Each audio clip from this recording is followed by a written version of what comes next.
여러분 안녕하십니까? 2019년 9월 27일 금요일 신문사설 비평을 시작하겠습니다.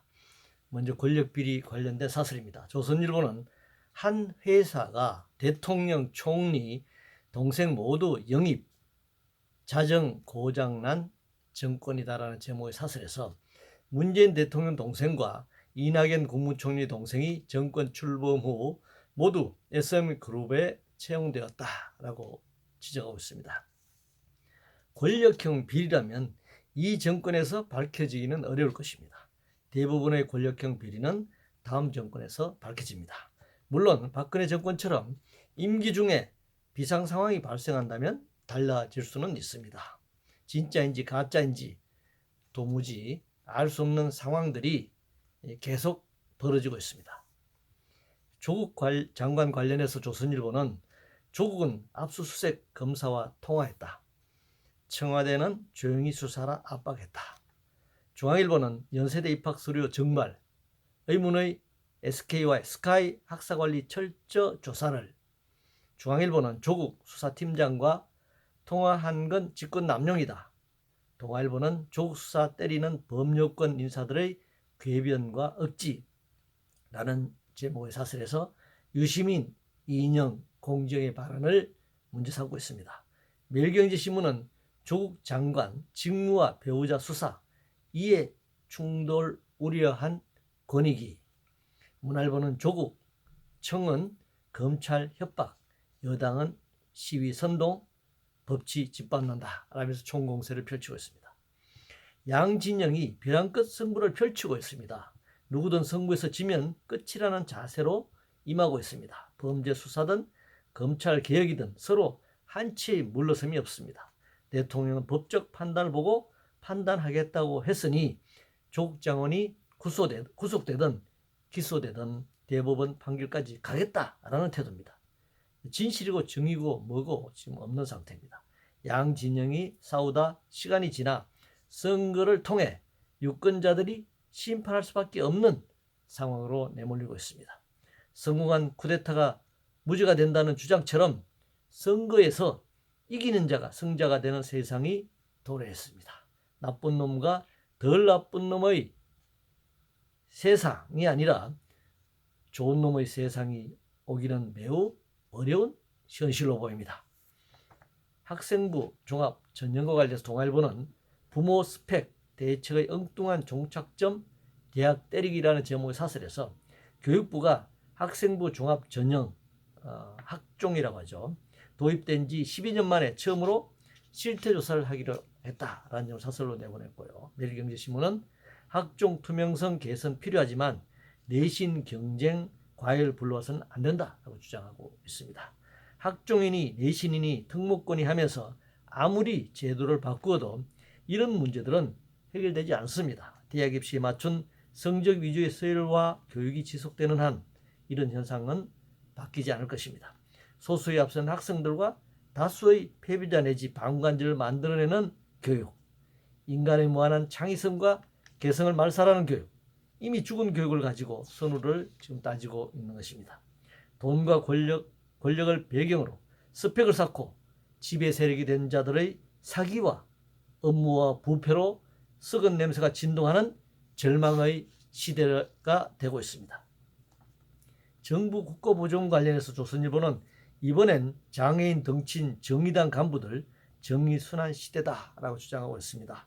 수사를 통해 밝혀내고 불법이 있었다면 당연히 처벌해야 할 사항입니다. 주 52시간 관련해서 동아일보는 주 52시간 유예해달라, 중소기업 절박한 호소 외면 말라고 주장하고 있습니다. 중소기업 중앙회와 국회 환경노동위원회 정책간담회 내용을 싣고 있습니다. 법정 노동시간은 주 40시간을 기준으로 하고 있습니다. 우리가 노동시간 단축을 얘기한다면 주 30시간대로 단축하는 것을 노동시간 단축이라고 불러야 합니다. 그런데 주 52시간을 노동시간 단축이라고 부르고 있습니다. 이는 노동시간 단축이 아니라 노동시간 연장입니다. 그래서 이런 노동시간 연장을 노동시간 단축이라고 주장하는 거짓과 기만이 난무하고 있습니다. 장시간 노동과 과로의 노동자들이 쓰러지고 있는데 산재 사망률이 세계 1위인 나라에서 노동자를 더 장시간으로 내몰아 이윤을 극대화하려는 야만이 난무하고 있습니다. 노동자들이 피와 땀과 모자라 목숨까지 내놓으라 이렇게 주장하고 있습니다. 악플과 관련해서 한국경신문은 1억 배상 판결 난 악성 댓글, 자율 정화 없이는 인터넷 자유도 없다라는 제목의 사설에서 최태원 SK그룹 회장의 동거인 비방 댓글에 대해서 1억 원 배상을 판결하라는 판결이 났네요. 법적으로 제재를 강할 수 있겠지만 이건 한계가 있을 것입니다. 자율정화를 외친다고 되는 게 아닙니다.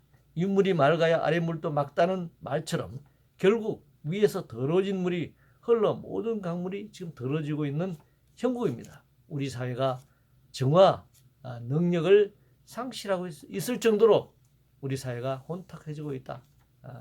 권력이 붕괴하고 가진 자들이 도덕적으로 타락하고 그래서 우리 사회가 전체적으로 썩어가고 있다라고 하는 반증이라고 할 수 있습니다. 규제와 관련해서 한국경신문은 해외에서 되는데 국내에서는 안 되는 사업 없을 때 됐다라는 제목의 사설에서 핀테크 규제 전략적으로 풀겠다는 금융위처럼 직역 집단 등 반대 단체들과 끝장 토론 벌여서라도 성차 공유, 빅데이터 원격 의료 족쇄도 속히 풀어야 한다 이렇게 주장하고 있습니다. 매일경제신문은 에어비앤비 비판한 한국의 황당한 공유경제 규제라는 제목의 사설에서 세계적인 숙박 공유 업체의 얘기를 지금 사설로 내보냈습니다. 나라마다 당연히 조건이 다를 수 있습니다.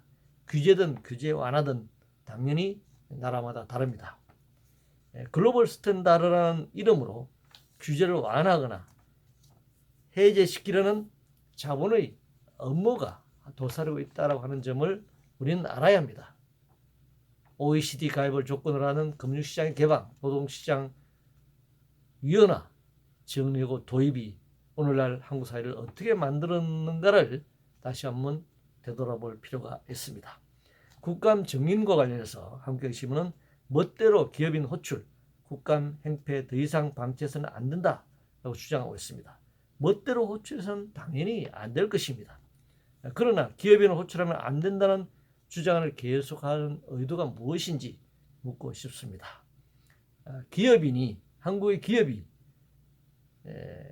초의 법권 지대에 사는 사람들이고 조직이 결코 아니라고 하는 사실, 헌법과 법률의 범위 내에서 존재한다는 사실을 알아야 합니다. 국민의 대의기관인 국회가 기업인들을 당연히 국감의 정인으로 출석 요구할 수 있습니다. 정경련 관련해서 문화일보는 정경련 방문 다음 날 노동계의 머리 숙인 민주당의 위선이라는 제목의 사설에서 민주당 원내 수석 부대표가 전날 정경련에서 문정부가 대기업 노조 편이고 민주노총 편은 아니다라고 말했는데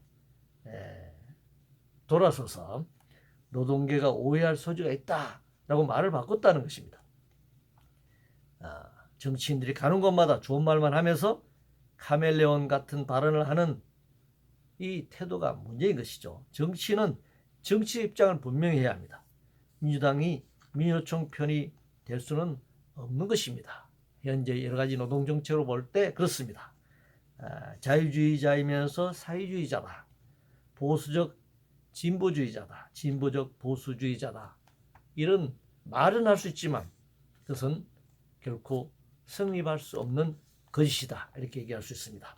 한미훈련 관련해서 문화일보는 한미훈련 대신 미 알래스카 훈련 끊어지는 동맹고리라면서 지금 한미훈련을 중단하는 등 한미동맹관계의 문제를 지적하고 있습니다. 대규모 병력을 이동시키는 훈련만이 아니라 도상연습도 엄연한 훈련입니다. 한미훈련이 아니더라도 미국은 수시로 한반도 상공과 영해를 넘나들며 훈련하고 있습니다. 무엇이 문제인지 되묻고 싶네요. 2019년 9월 27일 금요일 신문사설 비평을 모두 마치겠습니다.